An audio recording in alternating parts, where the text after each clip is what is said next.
আমরা দিরাই উপজেলাতে আহ্বায়ক কমিটি পরিবর্তন করে পূর্ণাঙ্গ কমিটি অচিরেই গঠন করব এবং যেই কমিটি দিরাই উপজেলাতে অ্যাডভোকেট তাহের রায়হান চৌধুরী পাবেল ভাইয়ের নেতৃত্বে সারা বাংলাদেশের মধ্যে একটি ডিজিটাল তরুণ দল গঠন করবে।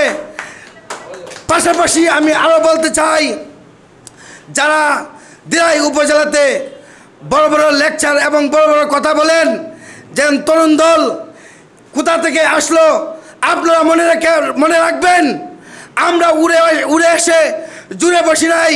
বিগত 14টি বছর আমরাও ছাত্রদল করেছি, আমরাও ছাত্রদল থেকেই তরুণ দলের প্রেসিডেন্ট হয়েছি, তরুণ দলের কেন্দ্রীয় সংসদের সদস্য হয়েছি।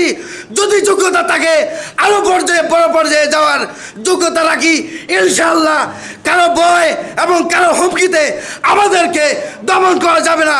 অ্যাডভোকেট তাহের রায়হান চৌধুরী পাবেল ভাইয়ের নেতৃত্বে আগামী সংসদে আমরা যাব ইনশাআল্লাহ।